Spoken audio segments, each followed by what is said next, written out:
أعوذ بالله من الشيطان الرجيم. بسم الله الرحمن الرحيم. الحمد لله رب العالمين الرحمن الرحيم مالك يوم الدين إياك نعبد وإياك نستعين اهدنا الصراط المستقيم صراط الذين أنعمت عليهم غير المغضوب عليهم ولا الضالين. أعوذ بالله من الشيطان الرجيم. بسم الله الرحمن الرحيم. الحمد لله رب العالمين الرحمن الرحيم مالك يوم الدين إياك نعبد وإياك نستعين اهدنا الصراط المستقيم صراط الذين أنعمت عليهم غير المغضوب عليهم ولا الضالين. يا الله يا رحمن يا رحمن يا الله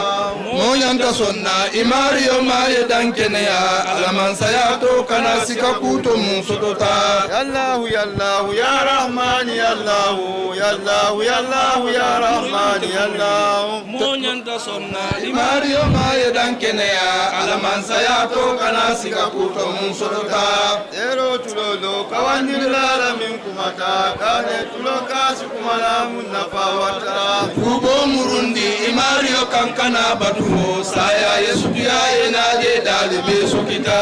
ero tulolo kawandila min kumata kane tuloka sikumala min nafawata tubo murundi imariyo kankana batu saya Yesu dia enaje dalibe sukita yedankene ya alaman sayato kana sika kuto mun sotota ya Allah ya Allah ya Rahman ya Allah ya Allah ya Allah ya Rahman ya Allah mo nyanta sonna Mario maye dankene ya alaman sayato kana sika kuto mun sotota ero tulolo kawandila min kumata kane tuloka sikumala mun nafawata tubo murundi Mario kankana batu saya Yesu dia enaje dalibe sukita ero tulolo kawandila min kumata kane tuloka sikumala min nafawata tubo murundi Mario kankana batu saya Yesu dia enaje dalibe sukita ya Allah ya Allah ya Rahman ya Allah ya Allah ya Allah ya Rahman ya Allah salawatu lulo kaneda iseke watola saliya yininka yeseni akulu bi kanta ya Allah ya Allah ya Rahman ya Allah ya Allah ya Allah ya Rahman ya Allah salawatu lulo kaneda iseke watola saliya yininka yeseni akulu bi kanta ya Allah ya Allah ya Rahman ya Allah ya Allah ya Allah ya Rahman ya Allah salibal mukafir kafir ya mukujauti arjanna bunda be limoy munsalta ya Allah ya Allah ya Rahman ya Allah ya Allah ya Allah ya Rahman ya Allah salibal mukafir kafir ya mukujauti arjanna bunda be limoy munsalta ya Allah ya Allah ya Rahman ya Allah ya Allah ya Allah ya Rahman ya Allah Jose jekerin salola mola baroto atel mubarolu kunton koti mu warata ya Allah ya Allah ya Rahman ya Allah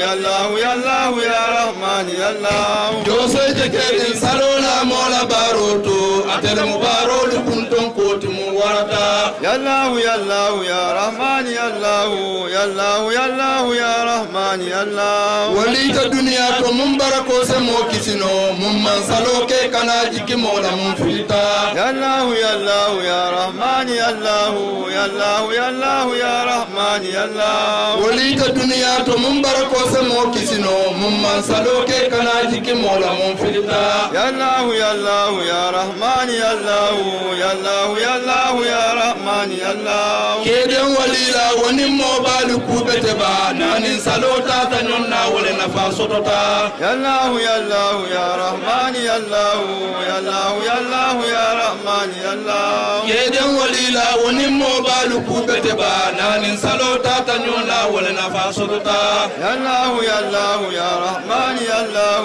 يا الله يا الله يا رحمن يا الله فانجم فنينا كبادي مالو جنجندي بادي مسما وناكي مالو مندنتا يا الله يا الله يا رحمن يا الله يا الله يا الله يا رحمن يا الله فانجم فنينا كبادي مالو جنجندي بادي مسما وناكي مالو مندنتا يا الله يا الله يا رحمن يا الله يا الله يا الله يا رحمن يا الله من سنيا يكبارو لبتياندي كانك حاسد يا متى ورتا يا الله يا الله يا رحمن يا الله يا الله يا الله يا رحمن يا الله من يرسلنا يكبارو لبتياندي كانك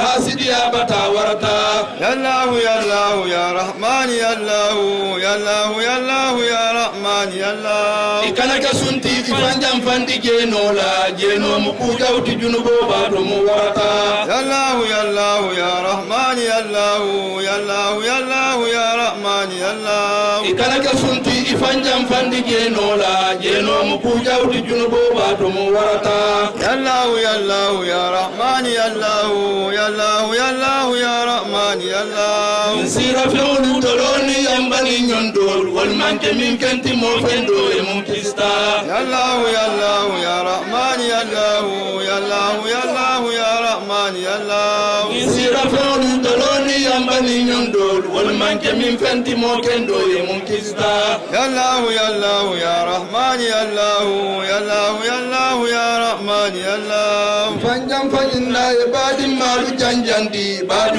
مسما وناكي مالو مندنتا يا الله يا الله يا رحمن يا الله يا الله يا الله يا رحمن يا الله فانجم فإنا يبادي مالو جنجندي بادي مسما وناكي مالو مندنتا يا الله يا الله يا رحمن يا الله يا الله يا الله يا رحمن يا الله كانوا بروندي فتونيو مالو تيما وني سينيو تيما وني تيرولو ملكفتا يا الله يا الله يا رحمن يا الله يا الله يا الله يا رحمن يا الله كانوا بروندي فتونيو مالو تيما وني تيرولو تيما وني سينيو ملكفتا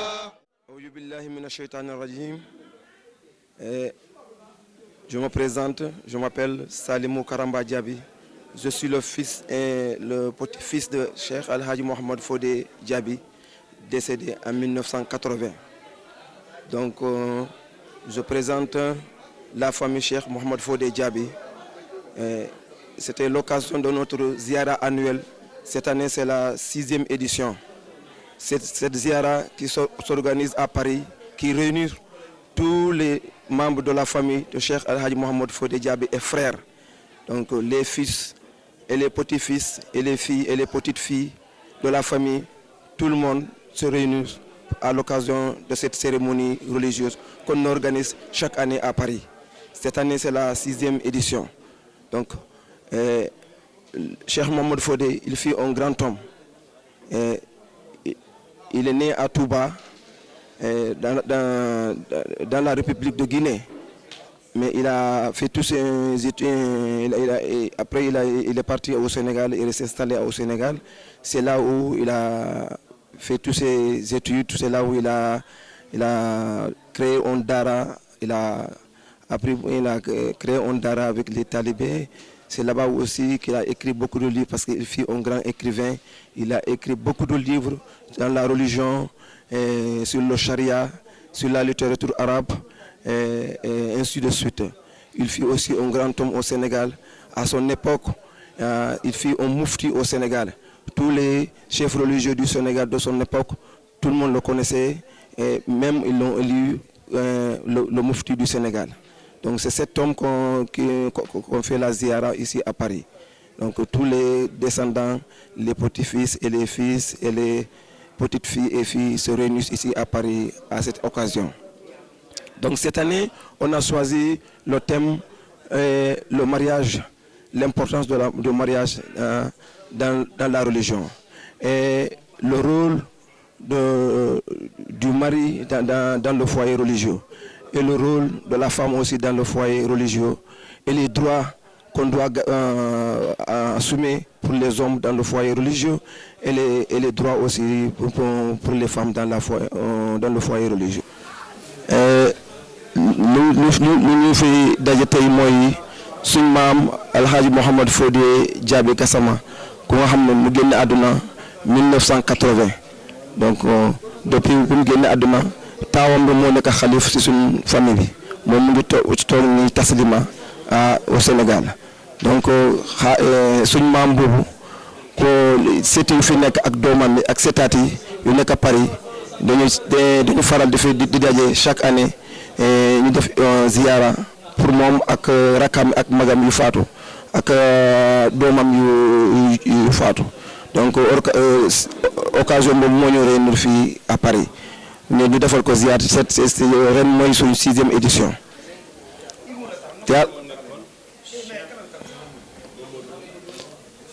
moom Alhaji Mouhamed Fodé Diaby dafa nekkoon borom xam-xam bu rëy dafa nekkoon taalifkat la woon bind na ay téere yu bari ci islam bind na ci charia bind na tam ci luxa bind na ci ay fànn yu bari ci islam te moom tam dafa nekkoon ku nga xam ne dundam jaamu yàlla rek la doon def ak jàngale moom mu ngi juddu woon Touba République de Guinée après mu ñëw toog Sénégal foofu la am daara di jàngale te moom li nekkoon lu ko yitte woon ci dundam pour am une école franco-arabe loolu lu ko yitte woon la woon lu ko yitte woon la woon mais yàlla dogal na ne moom bu mu génne àdduna taawam bu doon xalifa ku nekk taslima ci moom moo fexe ba am école boobu te ren léegi am na école boobu mu ngi taslima école franco-arabe kon dafa tam woon bi primaire après ñu am collège après ñu am lycée léegi am na xale yi yu bari ñu ngi jàng ci daara bi en même temps ñu ngi jàng ci lycée bi donc loolu yëpp dafa bokkoon lu suñ maam bi Alhaji Mouhamed Fodé lu bëggoon daal ci dundam te loolu yàlla dogal na loolu yëpp am na tey donc am na ñun tam ñu ngi ñaan ci nguur gi ay doléance parce que fu mu nekk nii taslima foofu nga xam ne foofu Cheikh Mouhamed Fodé dëkk boobu la sànc te xalifam foofu la dëkk léegi te foofu la am daara bi te foofu la am tam école franco-arabe bi bu am primaire collège et ba ak lycée daara bi tamit dina dem ba juróom téeméer ndongo lu ëpp loolu am na ci xale yu nga xam ne ñoom ñu ngi jàng ci daara ji ñu ngi jàng tamit ci école franco-arabe bi donc ñu ngi ñaan ci nguur gi lu bari manqué na foofu ci daara ji amuñu xale yi dëkkuwaay amul ci école bi tamit amuñu ay classe bu loolu tam ñu ngi ñaan ñu mën a am classe yi pour ñu tabaxal ñu foofu ñu ngi ñaan tamit suñ taslima foofu dañu def ay jàng dañu def ay gàmmu am ñaari daje la ñu def ñaari daje religieux la ñu def ci année bi taslima dañu def wàcc alxuraan après taw ñu def gàmmu mais ñaari yëpp suñu taalibe yi fu nekk rek ñoo ñëw di ñëw ay Gambie ay Guinée Bissau Guinée Conakry Mali ak Sénégal 14 régions yëpp dañuy daje tey ay nekk mbooloo yu bari boobu dafa am ay jafe-jafe yu am lu suñu tamit dafa mel ni foofu dëkkuwaay tamit day nekk problème su mën a am si nguur gi pour ñu dimbale si loolu ak lu nga xam ne tamit mooy cité religieuse fu ñuy def ay suñ conférence yi loolu yëpp ñu ngi ñaan si nguur gi suñ fekkee mën nañ am loolu comme taslima dafa nekk cité religieuse te fa nit ñi tamit ñu jublu foofu bari na ak affaire ndox tamit dafa nekk problème su ñun foofu suñu forage bu ñu am forage boobu du dox bu bari léegi mën na tombé am panne ba au mois pour am ndox day jafe si xale yi si daara ji ak ci dëkkuwaay bi tamit foofu taslima loolu yëpp bokk na si suñu doléance ñu ngi ñaan nguur gi su fekkee mën nañ am si loolu dara.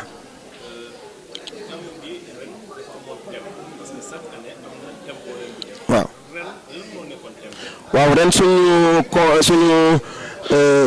ziara annuelle bu ñu def fii Paris thème bi mooy ren dañ gis dañ tànn ñu ne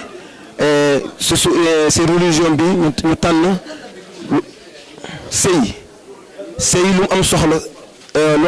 solo si religion bi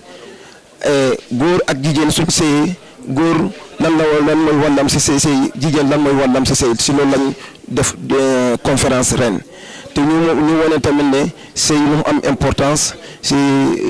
religion bi donc loolu moo nekkoon suñu thème si loolu lañ waxtaanoon. Donc au nom du gouvernement du Sénégal que je représente ici en France, je voudrais vous remercier pour cette invitation, pour l'honneur que vous nous faites et magnifier pour en ce qui me concerne la 3e ou la 4e fois cette forte mobilisation de la communauté Diaranké, donc ici à Paris. Assalamu alaikum wa rahmatullahi ta'ala wa barakatuhu. Monsieur le général Kalbal Tentula Baljaïla, le fait que Alia invité Kana Ben Diahangola ni Bengoto, ni no mal signa nani janti anata pour ka ben na alfal fidaoto. Je voudrais au nom du gouvernement saluer la mémoire de son illustre fils, le fils du Sénégal, Cheikh Mohamedou Fodé Djabi Gassama, pour tout ce qu'il a fait pour le Sénégal, notamment pour tout ce qu'il a écrit, mais aussi tout ce qu'il a apporté dans le fonctionnement de l'État. Avec le gouvernement autour la gang. Donc gouvernement be alañ bal Fodé aba tentula ba jayla baro munke kitabo la mun wala fi alota muslima ya le Sénégal ay muslima ya fasa Sénégal donc ba tentula iba jayla wo koto. Donc à travers lui, je voudrais saluer tous nos guides religieux, mourides, tidjanes, catholiques, en tout cas tous ceux qui aujourd'hui contribuent à la paix et à la stabilité de notre pays. Kabwara mbal Fodé la katani dina kuntio fe natra be Sénégal tidjano mourito laeno ako fe natra dina kuntio Sénégal akoy be tentre be jayla parce bi e telle yatu na Sénégal tenkunta Sénégal le tenkun be telle bubu na dina kuntio Sénégal ako gouvernement be tentre wala abe jayla wala. Saluer aussi le khalife général de notre vénéré village de de notre vénérée commune de Talisman, mais aussi saluer toutes les communautés environnantes, que ce soit en Gambie, Guinée, Mali, tous ceux qui ont eu à se déplacer, mais aussi toute la communauté sénégalaise venue de partout, en France mais en Europe. Donc, abe Taslima Khalifo, Akaba Tentula, Aba Jaila, Guinée-Bissau Nkol, abe Tentula, abe Jaila, la Guinée-Ngol Fana, abe Tentula, abe Jaila. Ako abe communauté Feng notre Sénégal, Djungolo, Moube France, Ani France, Bantala, Akaba, abe Tentula, abe Jaila. Feng ma abe Tajang Fana, abe Tentula, abe Jaila. Et vous remercie enfin parce que vous êtes les ambassadeurs de notre pays. En faisant... Allô? Je pense qu'il y a un problème micro. Alors, en faisant cette cérémonie, depuis bientôt 6 ans ici, vous montrez et vous manifestez tout ce que nous avons au Sénégal à travers le monde. Et de ce fait, vous êtes aussi les ambassadeurs de notre pays sur ce que vous savez faire, c'est-à-dire que dans le domaine de la culture et dans le domaine de la religion. donc abe bobe tentula abe jayla parce que bin tellum Sénégal la ambassadeur o tubabu dugu jang donc après ka tan dino kan le dino le karola aben tentula wala abe jayla parce que ay lo nyaajele Sénégal dingola ay lo nyaajele dans France jang ako donc ka bo dino le karola abe be tentula abe jayla wala ça. Je remercie en particulier les femmes parce que je sais qu'elles apportent beaucoup à cette cérémonie. J'étais tout à l'heure à Trappes dans une cérémonie religieuse. Après, je suis passé à Courbevoie dans une cérémonie aussi humanitaire. Et je tenais à être là et j'ai une 4e cérémonie qui m'attend à Aulnay-sous-Bois. Mais je tenais à être là parce que je sais que c'est difficile ce que vous êtes en train de faire. Moi, je suis payé pour ça. Mais vous vous mobilisez en week-end. C'est un sacrifice d'abord de vos ressources. C'est un sacrifice du temps que vous consacrez à votre famille, à vos familles. Mais aussi, vous le faites pour nos enfants et pour le Sénégal. Et c'est pour cela que je vous remercie énormément parce que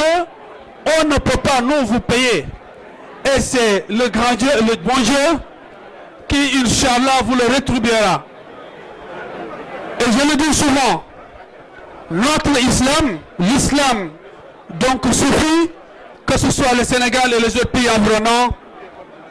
c'est un islam que nous devons maintenant communiquer dans le monde. Ici, nous sommes entre nous. Je demande à vous, les guides religieux, à vous qui connaissez notre islam, de maintenant organiser des conférences religieuses, pas seulement pour nous la communauté, mais pour la Oumma islamique, mais aussi pour la France. La France a besoin de notre islam, de la pratique de notre islam. Il faut mettre en place des programmes pour cela. Il y en a des associations qui ont commencé à le faire, et je suis sûr que par rapport à ce que vous faites là, il y a encore un travail que nous devons accomplir ici dans ce pays, et vous en êtes les ambassadeurs. Donc kabe musol tentula be jayla ay musol lo nyaajele parce que organisation aman sonia mais abe musol ko be musol de bulu ako ñilo mal cérémonie nani njawti amabe ta munto ako donc abe danila donc ne islam aba dan la pour islamo ye fere ke dans surtout France jan ka ko londi ka loka ka wandol ke ka islamo fo mole ne islamo ka londi jan pour kan fan dema ka fe na trabe banko kan pour ka dema wala. Je voudrais avant de terminer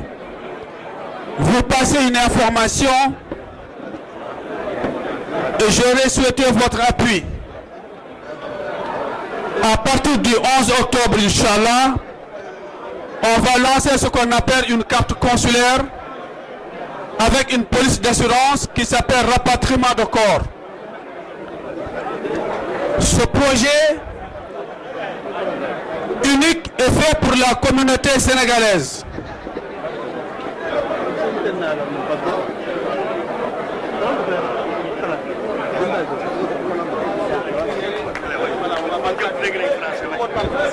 D'accord.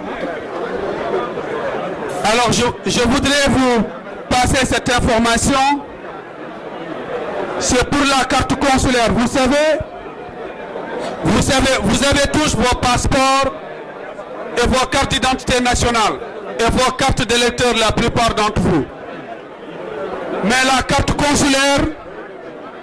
c'est la carte d'identité d'un étranger, d'un Sénégalais à l'étranger.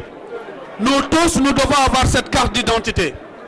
Et aujourd'hui, nous sommes nombreux à l'étranger. Et malheureusement, personne ne connaît le nombre exact de Sénégalais résidant à l'étranger. Et il y a des politiques pour cela. Et c'est pour cette raison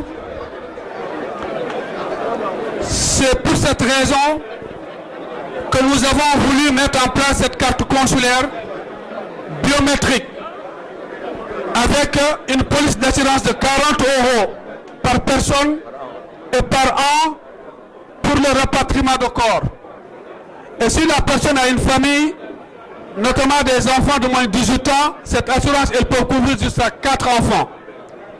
C'est important parce que moi, je suis en poste depuis plusieurs années ici. J'ai été souvent confronté à des problèmes de rapatriement de corps, mais aussi à des problèmes de rapatriement de l'argent des Sénégalais décédés au Sénégal. Pourquoi? Parce que nous n'avons pas des informations exactes. Nous avons beaucoup d'argent qui dorment dans les banques ici en France. Et le travail, il se fait, mais ce n'est pas facile quand on ne connaît pas vos familles au Sénégal. Et nous avons eu beaucoup de décès ici. Certains même ont été incinérés. C'est-à-dire que les corps ont été brûlés. Parce que tout simplement, le corps n'a pas été réclamé ou le corps au Sénégal n'a pas eu de demandeur. Donc nous avons des ressortissants ici qui parfois sont déconnectés de la communauté. Avec Air Sénégal, nous sommes en train de voir quelles sont les possibilités pour que cette carte consulaire puisse aider à amener beaucoup de bagages lors de vos retours au Sénégal. C'est-à-dire quelqu'un qui rentre au Sénégal, qu'il puisse, au-delà d'avoir 2 bagages, avoir un 3e bagage pour qu'il puisse voyager à Air Sénégal facilement avec la carte consulaire. Donc il y a beaucoup de possibilités. Il y a beaucoup de possibilités autour de cette carte consulaire. Mais Inch'Allah, le 11 octobre, on va en parler sous la présidence du ministre des Affaires étrangères et des Sénégalais de l'extérieur. Et après, on fera le tour des associations pour que tout le monde comprenne les objectifs de ce projet. Je vous demande vraiment de nous prier pour que ce projet puisse réussir. Allahumma salli ala Sayyidina Mohamed. Je suis avec Nafi Djabi, que vous connaissez très bien, qui est Djahanké comme vous. Je suis avec Chobodia, qui m'accompagne souvent dans le périple de mes activités du week-end et même de la semaine. Allahumma salli ala Sayyidina Mohamed.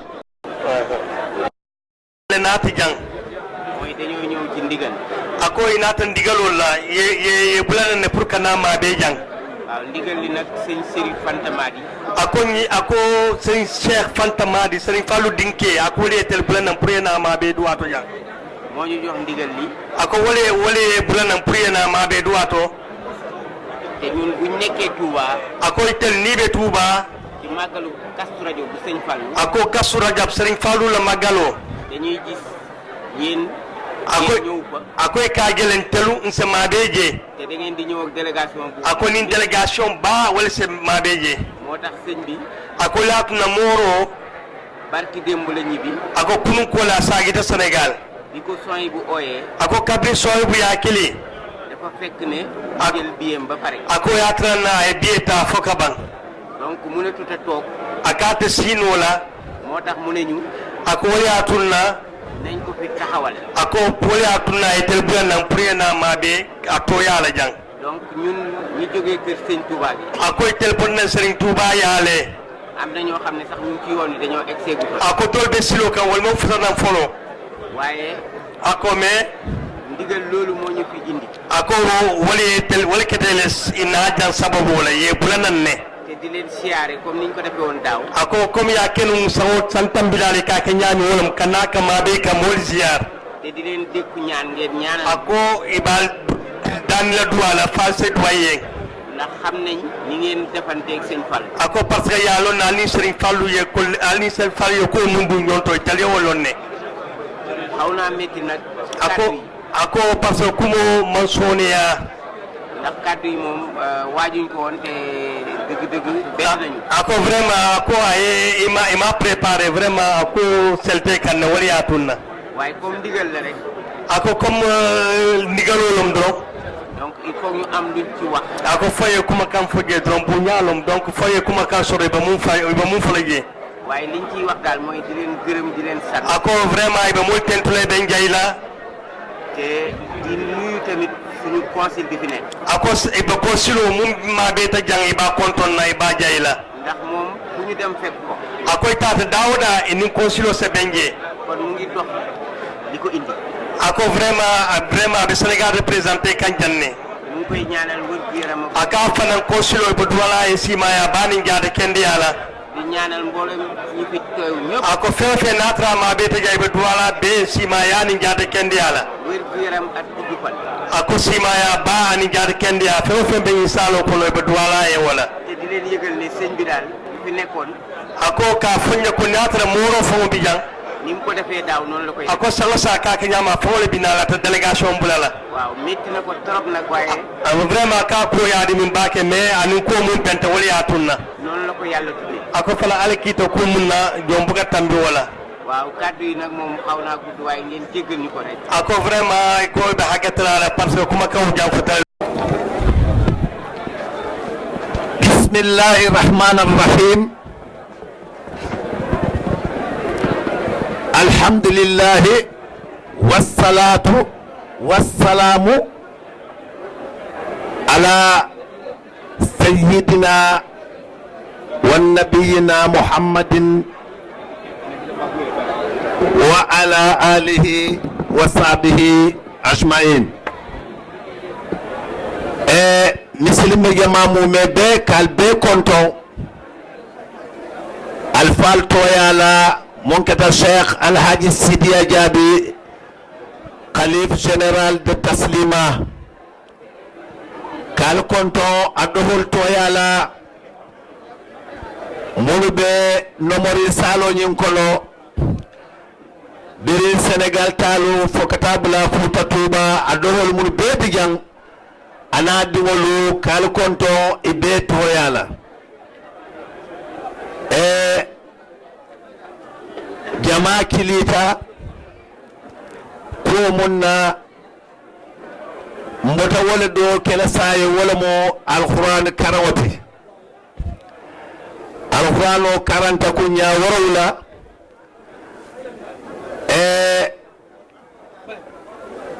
anga nesitita na alfalu anga nesitita wolle fa alamun sake nemoti anin misilme tomal mume be sawantelu eko arafa ya yitanyame rabbana اغفر لنا ولإخواننا الذين سبقونا بالإيمان تداو ese mole kharkhala baranemo asadi sawante belela biri adama fobbi nyillero la asawantel mumebe miladun nabaro kono alsehekatu alsendema katu alfa walbina bange kala jam alfa ni wala mo Sénégal consul général oti mumbe Paris alo amanna tafa toyala kana ministre toyala munketa Ahmad Bati ministre des affaires étrangères au fanan kana président de la République Macky Sall o toyala woto Sénégal man sakunda toya na tawalla adobe kumala wala fananna Sénégal man sakunda ana tawala toya la abe kumala wala fananna wala mo son excellence Amadou Diallo hankabe badul mu mebe sinde ba alfa mumbe kumala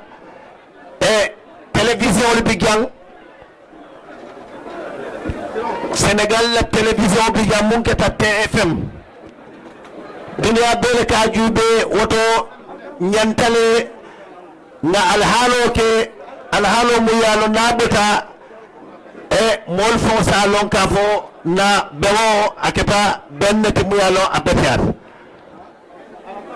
RTS fanam bigang Sénégal la télé ba o fanam bigang ani islam jaha o fanan bijan ani mo ko tol mulu batala nyin be kayita ko ni alfa bani nabe kumala be nyantale ngande be ala me kaka be kumala Sénégal man sake Macky Sall abe kumala wala toyala oto han kadi mbe kumotala mbadunna bulu alse ndema bake pro ma kaw mum be kering fo o sepala pour asala kaccake no na lalu kalbe konto kalbe jeyi kalbe tentu alfa bal munu nata jang inshallah mbinala akaccake lele bari folo mbeda ko mun to wala mo consul général o kakumota kadiala الحاج سيدي جابر ابن شيخه الشيخ الحاج محمد فوري جابر الطوباوي الفوت جليل رحمهم الله تعالى ورضي عنه في توسل بنبينا سيدنا محمد صلى الله عليه وسلم وبأصحاب العشرة المبشرين بدخول الجنة. الحمد لله الكريم المعطي لكل سائل بالخير سخطي. الحمد لله الكريم المعطي لكل سائل بالخير سخطي. سبحانه جل عن إطاعتي يأتي بما سار في العباد. سبحانه جل عن إطاعتي يأتي بما يسار في العباد. أذكى صلاتي مع السلام على النبي القدوة الأعلى